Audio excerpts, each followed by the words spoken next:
Bonjour et bienvenue à l'émission La Parole vivante, cette émission où est-ce qu'on prend la Bible et on découvre qui est Dieu et quel est son plan extraordinaire qu'il a pour nous. Aujourd'hui, François Fréchette est avec nous. Salut François. Salut mon cher Simon. Quel grand plaisir de pouvoir travailler avec toi, de pouvoir parler, discuter des choses de la Bible.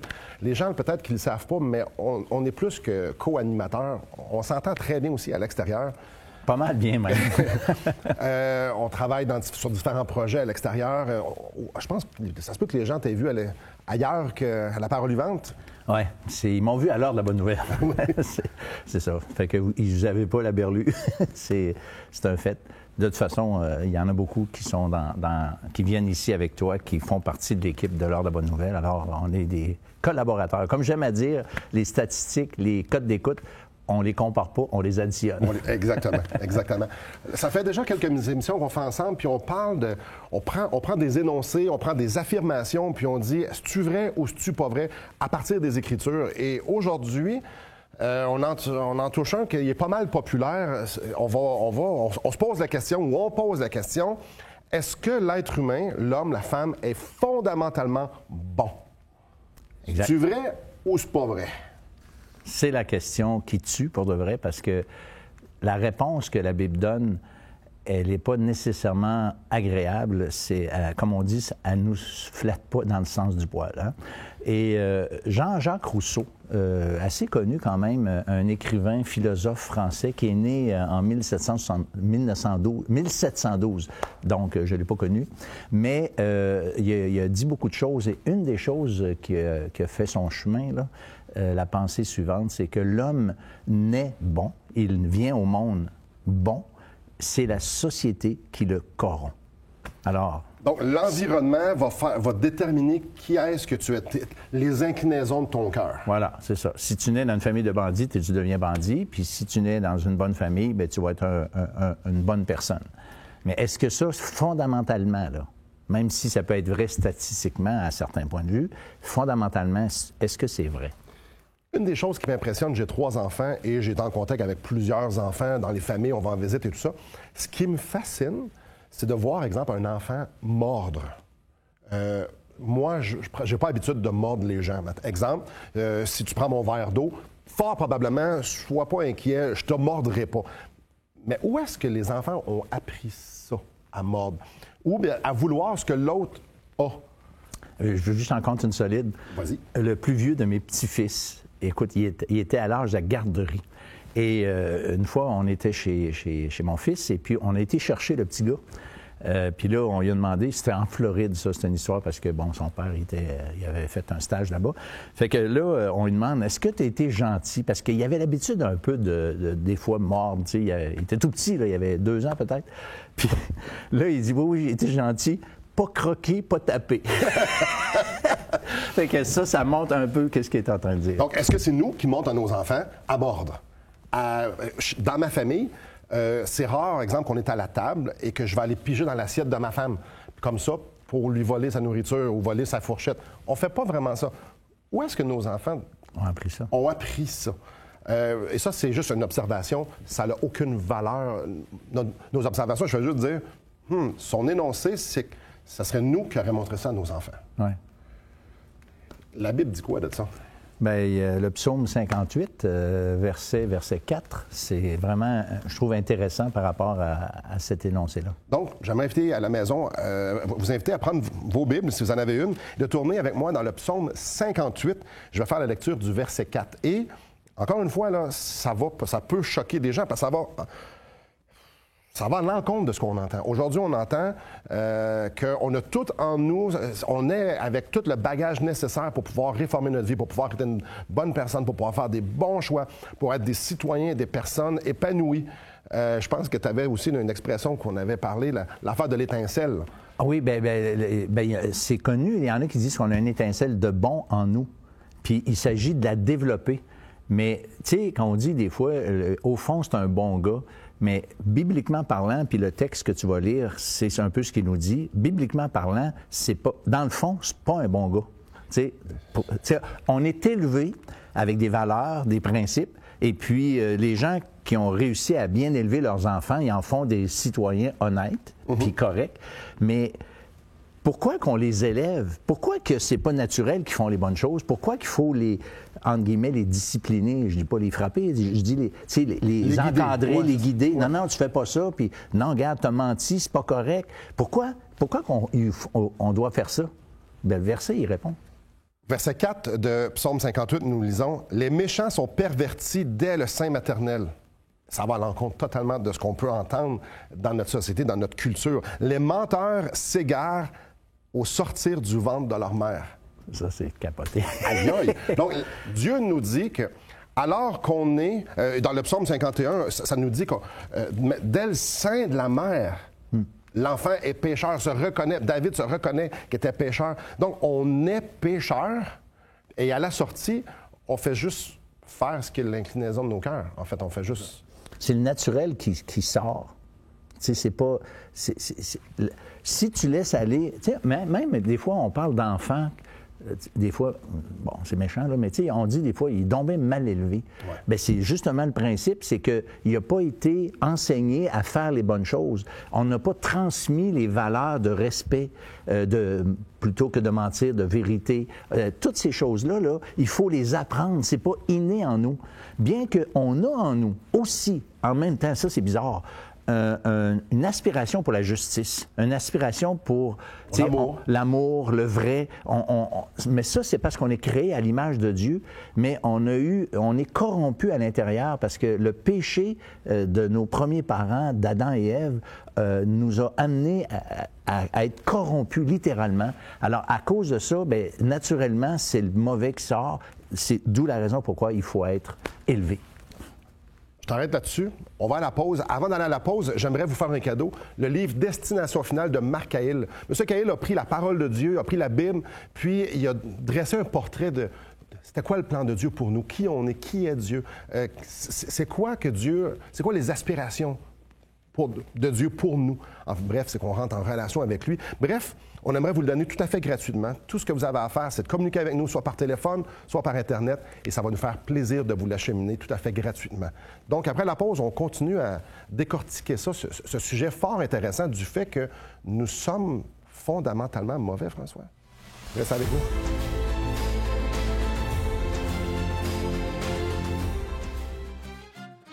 C'est Simon Ouellet de l'émission La Parole vivante. Joignez-vous à moi pour un magnifique voyage en Israël. Ensemble, du 2 au 15 novembre, nous marcherons sur les traces du Seigneur Jésus. nous ferons un tour complet des endroits clés. Nous visiterons Jérusalem, la Galilée, le lac Tibériade, Capernaum, le mont des Béatitudes, la mer Morte et sans oublier une incursion à Pétra. Ce voyage changera certainement votre compréhension des Écritures. C'est une invitation à ne pas manquer. À bientôt!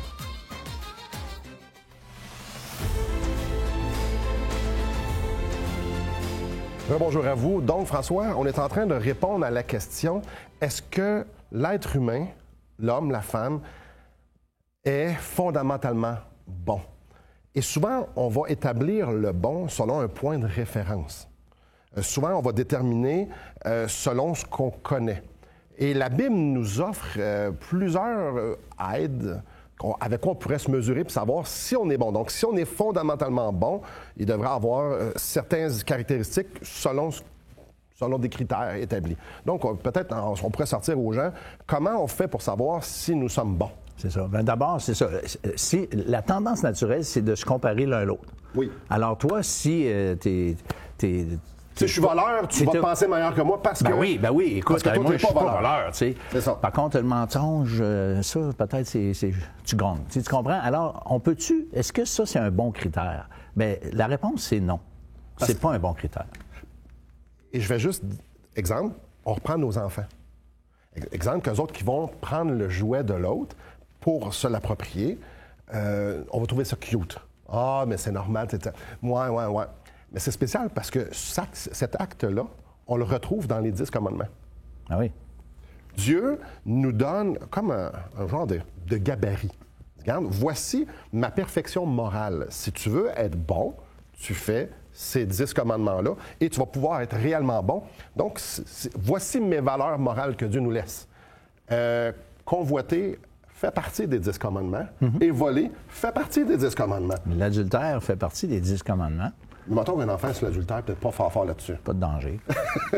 Mais le vol puis la convoitise, par exemple, Tout à fait. c'est dans le cœur de l'homme. Donc, Dieu nous laisse un gabarit pour nous dire, ben si tu veux savoir si t'es bon, regarde ici. Il y en a beaucoup qui pensent ils prennent les 10 commandements, puis ils essayent de les accomplir, puis qu'ils en arrivent des fois à la conclusion qu'ils sont pas pires.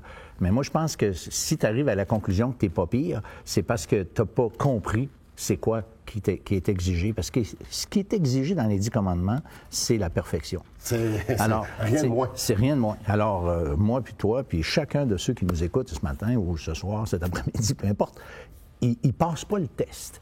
Mais ça, c'est juste un gabarit, tu as dit, là. C'est juste un gabarit. Il y en a d'autres gabarits, OK? Il y a, par exemple, si tu n'es pas convaincu en lisant et en essayant d'appliquer les 10 commandements, lis les évangiles, la vie de Jésus. Et là, essaie de te comparer à lui.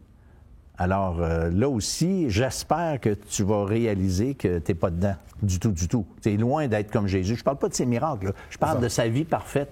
Si tu marches à côté de moi, tu vas peut-être te trouver pas mal bon. Si tu marches avec Jésus, je suis moins bon, mettons. Ouais. Je vais moins avoir l'impression que je suis fondamentalement bon. Lui qui n'a jamais rien péché et qui était toujours... Il y en a d'autres critères, si on veut s'amuser. Lire Matthieu 5, 6 et 7, ce qu'on appelle communément le sermon sur la montagne. Là, encore là, il y a des gens qui trouvent ça beau, puis qui trouvent que c'est un bel idéal qu'on devrait essayer d'atteindre. Mais encore là, c'est un peu comme les 10 commandements. Je pense que ce texte-là nous a surtout été donné pour nous montrer qu'on est zéro, on est incapable de faire ça. Comme un ami avait dit, tu sais, c'est marqué, si on te frappe sur la joue droite, présente-lui la gauche. Mon copain, il avait dit, moi, si on me frappe sur la joue droite, je lui présente ma gauche. Tu sais. Ouais. Alors, il n'est pas là, pas du tout. Et puis, pour en rajouter, Simon, OK, on va se gâter, là. Moi, je donne souvent, je fais des cours en petits groupes, là, où l'Évangile est présenté comme ça pendant 11 semaines. Et puis, là, je leur dis, écoutez, je vais vous donner un devoir en relation pour les convaincre que l'homme est pécheur à la base. Ouais. Et là, je leur dis, vous allez aller passer une demi-journée dans une garderie et vous allez revenir après me donner ce que vous avez conclu si l'homme est vraiment fondamentalement bon. OK? Puis, j'en ai un autre, Simon.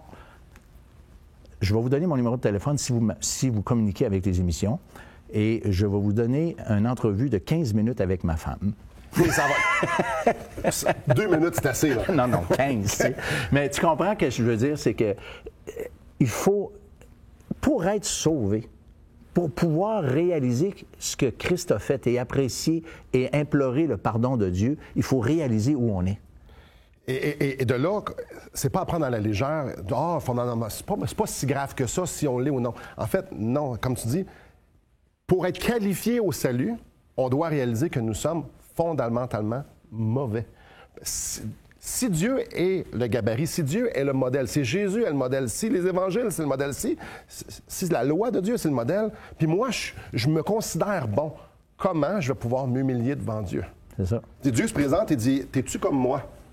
Une fois, je ne sais pas si je l'ai déjà compté ici à Parole vivante, mais une fois, je discutais avec une dame, puis je disais, elle disait qu'elle n'était pas pécheresse, tu sais. Fait que là, tu sais, j'essayais d'y montrer par tous ces moyens que j'allais dire, je me battais comme un diable dans l'eau bénite, tu sais. Puis là, la dame, j'ai dit, écoute, madame, j'ai dit, j'ai une très mauvaise nouvelle à vous annoncer. Elle a dit, qu'est-ce qu'il y a? Ben, j'ai dit, Jésus n'est pas venu pour vous. Comment ça?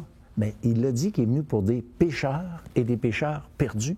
Alors, si tu penses que toi, tu es bonne, ou vous êtes bonne, ou vous ne méritez pas le jugement de Dieu, bien, Jésus n'est pas venu pour vous. C'est pas compliqué, mais c'est vrai. Bien, si en dedans de moi, dès la naissance, j'ai tout ce qui est nécessaire pour devenir une bonne personne, bien, à quoi bon Jésus, à quoi bon Dieu, à quoi bon la Bible? Pourquoi, il est bon pourquoi? Et tu regardes ça d'une façon lucide, bien, il n'y a personne qui sont réellement bons avec un gabarit tel que Jésus. Donc, on se compare à Jésus, il n'y a personne qui est comme Jésus. Puis là, il y a du monde qui continue de penser, ben non. Et la seule façon, comme on dit encore et encore et encore, c'est de comprendre qui on est. Et c'est intéressant parce que peut-être qu'il y a des gens qui sont en train de réaliser, ben, hey, c'est vrai que je ne suis pas parfait. C'est un péché. Jacques nous parle, dans Jacques, ça nous parle que si tu pêches, si tu fais un péché, tu pêches contre toute la loi au grand complet. Ouais, il dit même, Jacques, qui va plus loin que ça, il dit même, si tu sais faire le bien, tu ne le fais pas, tu commets une faute. Hey, garde. Aïe, aïe! Jésus a dit que la loi et les prophètes se résument dans 2 commandements. Tu vas aimer Dieu plus que tout. Donc, en toute chose, toujours, de ton premier jour à ton dernier, 100%, tu vas tout le temps vivre pour la gloire de Dieu. Jamais pour toi. Premier commandement. Es-tu quelqu'un qui est capable de vivre ça? Même non. toi, même moi. Non, jamais. Jamais. Oh, il peut y avoir 1 heure que je vais le vivre. Jamais, parce que si tu pêches une fois, tu es coupable de tout. Le 2e commandement qui résume la loi des prophètes, c'est aimer son prochain comme soi-même. Donc, en tout temps, premier jour jusqu'au dernier, je vais passer les intérêts des autres avant les miens. Bon, ben on ferme la shop, mon vieux. Je ne sais pas si vous êtes convaincus, mais moi, je connais personne qui a été capable de faire ça. Si nous sommes fondamentalement bons, on devrait être capable de voir des gens... Parce qu'il y en a qui ont beaucoup de volonté à s'améliorer, à se perfectionner, à devenir des meilleures personnes. Et ça fonctionne, ils deviennent des meilleures personnes. Mais est-ce qu'ils sont fondamentalement bonnes? Ça veut dire, on le compare avec Jésus, puis on dit, pareil, ça donne qu'il n'y en a pas. On n'en croise pas.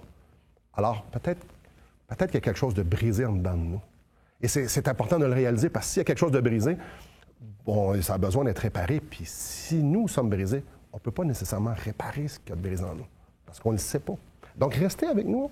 Puis après la pause, on va justement parler de ça. Et j'aimerais vous donner un cadeau. Le livre de Jésus, pas le livre, le film de Jésus, selon l'Évangile de Jean. Si vous n'êtes pas convaincu, écoutez ce film-là, puis regardez-le à vivre sous vos yeux, puis dire, moi, je suis comme lui, moi. Vous allez voir, c'est assez... ça change l'idée, peut-être, de... Si on se regarde dans le miroir en le voyant. Donc, on aimerait vous le donner. Tout ce que vous avez à faire, c'est de communiquer avec nous par écrit ou par téléphone, et on va vous l'acheminer tout à fait gratuitement. Donc, restez avec nous. Après la pause, on va justement... qu'est-ce que Dieu a fait et comment on peut réparer, ou est-ce que c'est réparable, ce qu'il y a de brisant dedans de nous. Donc, restez avec nous. Depuis maintenant 15 ans, nous avons l'immense privilège d'annoncer la bonne nouvelle de Jésus-Christ. Par la grâce de Dieu, nous avons fait plus de 500 émissions, distribué gratuitement des milliers de livres et que dire des centaines de personnes qui ont répondu par la foi à l'appel de Jésus. Aujourd'hui, nous aimerions inviter ceux qui ont reçu cette bonne nouvelle à faire équipe avec nous. Aimeriez-vous avoir un impact dans la francophonie pour l'Évangile? Joignez notre équipe en participant financièrement à la production de l'émission et en nous permettant de continuer à offrir de la littérature gratuitement à ceux qui sont ouverts à l'Évangile. Contactez-nous. Il nous fera plaisir de vous partager comment vos prières et vos dons peuvent faire la différence.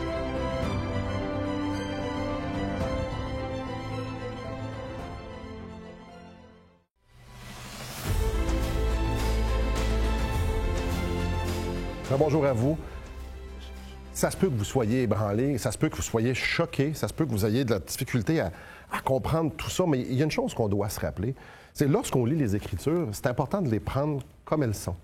Si la Bible nous dit qu'à la naissance, je suis pécheur, je ne dois pas essayer de mélanger un philosophe ou un penseur avec ce que Dieu nous révèle de nous. Et quand j'étais adolescent, comme la plupart des adolescents, j'avais des boutons. Et imagine un instant, c'est que je me lève le matin, je me brosse les dents, je me regarde dans le miroir, puis je suis plein de boutons. Si je suis plein de boutons, c'est le miroir, ce que je vois, la réflexion de ce que je vois me dit « t'es plein de boutons ». Imagine que je sors de la salle de bain, puis dans l'idée de dire « hey, j'ai une peau lisse ce matin comme un bébé ». C'est complètement ridicule. Je viens de voir que j'ai des boutons. Donc, je vais prendre action sur ce que je vois. Et c'est là l'important. Je vais prendre action sur ce que je vois. Peux-tu nous relire la fameuse citation du début? Oui, c'est ça, mais Jean-Jacques Rousseau. Jean-Jacques Rousseau, il dit l'homme naît naturellement bon, c'est la société qui corrompt l'homme. Donc, si moi, dans ma tête, je suis bon et en dedans de moi, j'ai tout le nécessaire parce que je suis fondamentalement bon, alors je vais me forcer à être une bonne personne. Donc, comme on a dit, j'ai pas besoin de sauveur. J'ai pas besoin de... J'ai pas un gros problème. Oui, mais tu n'aurais même pas besoin de te forcer, Simon. Ben non, si tu es bon, fondamentalement, c'est naturel, ça roule, ça va bien. Donc, je me regarde dans le miroir puis je fais « Ah, ben, j'ai l'impression que je suis avec... » Mais regardons le miroir de la parole de Dieu, ce que la parole de Dieu dit. Et la façon qu'on réagit est super importante. Je vais aller dans Marc 7, un enseignement de Jésus. Je vous invite à la maison à tourner avec moi dans Marc au chapitre 7. Je vais lire à partir du verset 21. « C'est du cœur des hommes que sortent les mauvaises pensées. Donc, ça sort de là. La fontaine des mauvaises choses sont dans le cœur de l'homme.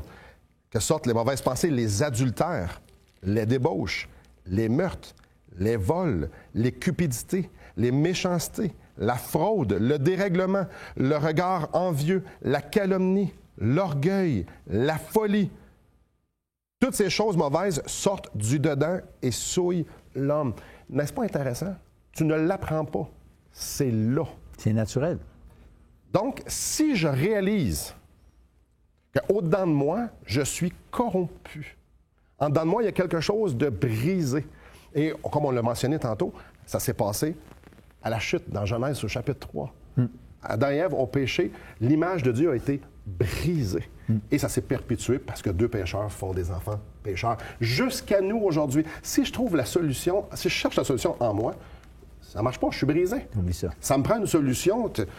Le plan original, et le plan original, c'est Dieu qui nous a créés à son image. Puis Dieu nous dit, attends un petit peu, là.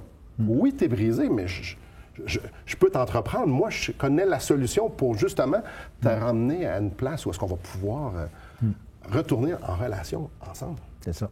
C'est ça. C'est là que, pour réparer ça, le Seigneur Jésus est venu dans ce monde. Dieu fait homme, il est venu dans ce monde. Lui, il a vécu une vie parfaite. Et lui-même a dit un jour, « Qui me convaincra de pécher? » C'est-à-dire, qui de vous pourrait m'accuser d'avoir fait ou dit quelque chose de pas correct? Ce que nous, on n'est pas capable, lui, il l'a fait. C'est ça. Alors lui, l'innocent, le parfait, il a vécu une vie parfaite, puis on sait qu'à la fin de sa vie, il a été crucifié. Oui. Mais là, les gens, généralement, ils voient seulement le fait que les hommes l'ont crucifié, puis ils voient, on devrait réaliser la méchanceté de l'homme qui a crucifié cet être parfait. Mais aussi, dans Ésaïe 53, c'est marqué que Dieu a fait retomber sur lui l'iniquité de nous tous. Alors, ce que les gens ne savent souvent pas, c'est que le jugement de Dieu qui devait être sur toi à cause de ta corruption est tombé sur lui. Et ceux qui, aujourd'hui, se tournent vers lui par la foi, reconnaissent, reçoivent ce Sauveur merveilleux, eh bien, il vient habiter en nous par son esprit. Alors, il peut déjà contrecarrer la mauvaise nature qu'on a. C'est pour ça qu'on ne devient pas parfait quand on est chrétien, mais qu'on est profondément transformé par l'Évangile parce que Dieu vient faire sa demeure en nous. Et un jour, dans sa présence, lorsqu'on va être introduit dans sa présence, là, on va avoir des corps glorifiés. Et ce qui a été brisé dans la Genèse chapitre 3, lorsque Adam et Ève ont péché, va être complètement réparé pour vivre éternellement dans la présence de Dieu. Mais ceux qui ne veulent pas ça, il y a un choix à faire. Oui.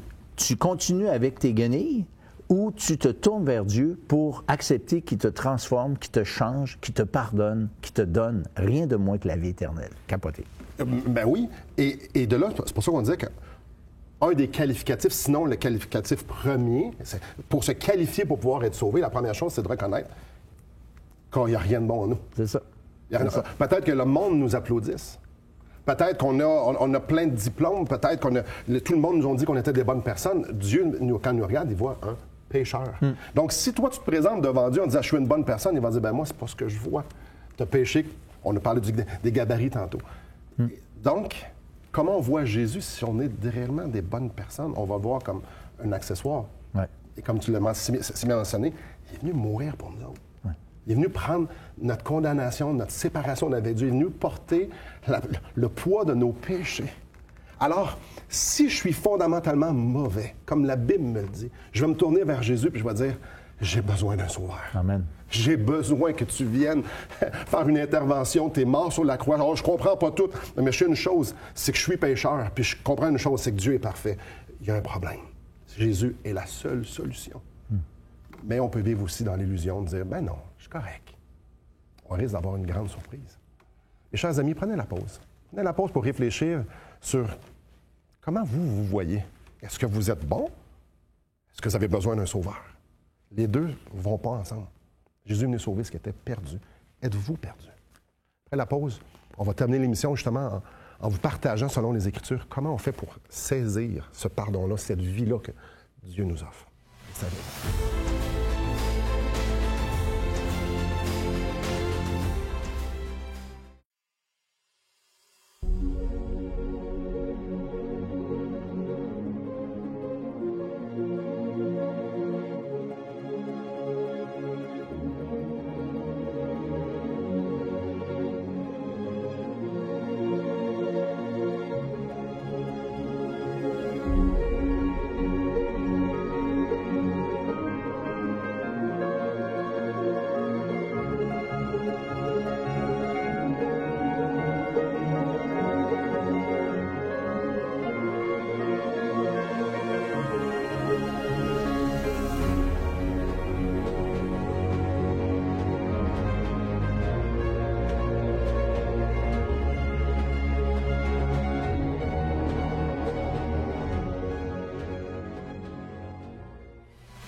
Question capitale, n'est-ce pas? Est-ce que je suis bon ou non?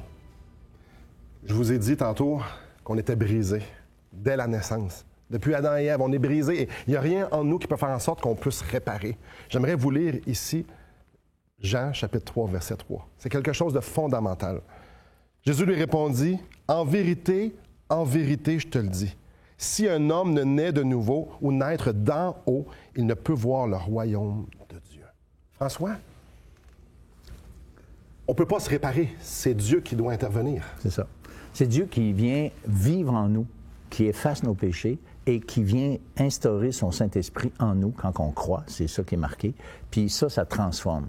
Puis ceux qui nous écoutent, Simon, là, tu sais, je me dis des fois, en fait, les vérités qu'on vient d'énoncer aujourd'hui, le fait qu'on est mauvais à la base, peut-être qu'il y en a qui viennent de le réaliser pour la première fois. Tu sais, ils l'ont entendu, mais là, tu sais, Dieu vient de leur parler sincèrement, là. Mais j'aimerais ça que ces gens-là sachent et réalisent aujourd'hui que Dieu, là, il ne vient pas de l'apprendre, lui. Il sait depuis le début et il vient vers nous comme on est, mais il attendait seulement qu'on le réalise, qu'on le voit, pour un peu comme quelqu'un qui est en train de se noyer, puis qu'il y a une bouée qui est là. Puis après avoir avalé quelques gorgées d'eau, crois-moi sincère que tu appoignes la bouée. Tu comprends? Alors, si on est rendu là, on peut saisir cette bouée par la foi pour implorer le pardon de Dieu. Oui, Jésus ne jettera jamais dehors celui qui se tourne vers lui pour lui dire « Sauve-moi ». C'est la seule solution. Jésus est le seul chemin par lequel on peut se rendre au Père. Et Jésus est venu sauver des perdus, des pécheurs, dont je suis le premier et dont vous êtes vous aussi. Et tout ce qu'il nous demande, c'est « Tourne-toi vers moi, j'ai tout fait ce qui était nécessaire ». Dans l'Épître aux Hébreux, on lit que le sang de Jésus nous purifie de tout péché. Dans 1 Jean, on lit ça aussi. Tout a été fait. Tout ce qu'on a besoin de faire, c'est de dire « Sauve-moi ». Je vous en supplie, soyez réconciliés avec Dieu. Tournez-vous vers lui et implorez son pardon par Jésus-Christ. Merci beaucoup, François. Plaisir. Merci à vous et que le Seigneur vous bénisse.